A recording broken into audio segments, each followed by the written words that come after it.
شخوا دوان سێ ڕۆژێک دەرباس بوو تەبلە ئیرۆ وەکو دزانن تشتا گڵقامشلۆ چێ بوو ئەف شەڕێک دناڤبەرە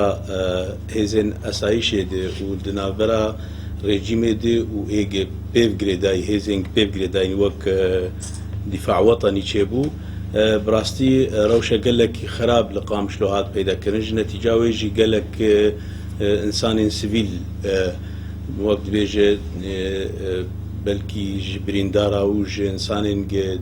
jiyana xweşdestê xwe danê heta anha ew reqem ne gelekî diyar e belkî mestir dibe ji ber rewşa hinek birîndar jî ne rewşek baş e di nav hêzên esayişê cî wilo jî bi rastî jmarek heye û teዕdak duyê alî dihatî kirin heta anha tu helwestek siyasî ji غêrî belkî daxuyanî lê li gor giraniya vê rewşê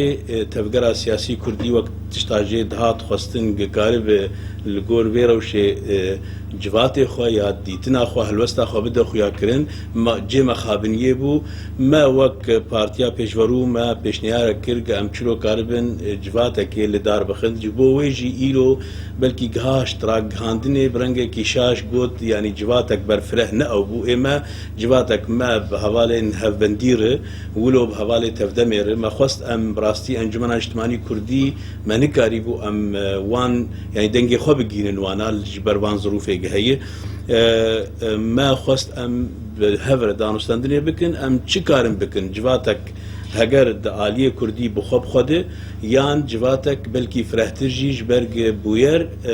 her kes di Qamişlo de îro pê wek dibêje pê te'sîr dibe bandora wî ser her kesî heye û rewş wilo li cem kesên xristiyan jî aşûrî û siryan wilo li cem kesên Ereb li cem Kurd bi rastî pêdivîk heye dengekî ji xelkên sivîl ji hêzên siyasî ji civakî di nav xelkên Qamişlî de îro dîtinek bê diyarkirin wilo dîtina ge em li ser dişoxilin em bihêvîne ge em karibin carekê xewe Kurd helwestekê bidin xuyakirin û carekê jî heger imkanek hebe berfirehtir em çilo karibin wan û nerên pêkhatiyê got hene li ser vê rewşê danûstandinekê bike û dîtinek bê xuyakirin wê gelekî baş be tiştê yanî anha wek gihaştî me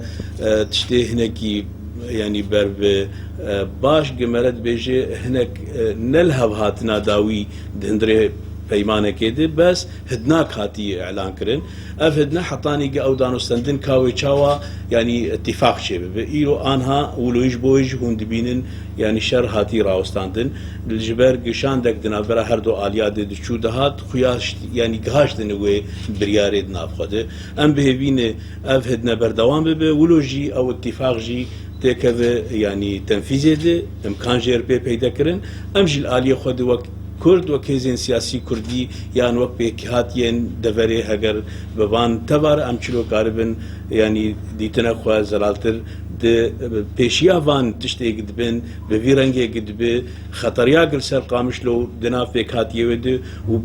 yanî sîrac bajin ber bi wedekî dibêjin sîraca Kurdî Erebî waqe ne ev ebeden û em yanî divê xelkên pêkhatiyên deverê karibin dengê xwe bi zelalî li pêşiya şer û kuştinê û tişta di alî ewlekariyê de bes zerera gitê xelkên sivîl divê dengê xwe zelal bikin û spas ji wan.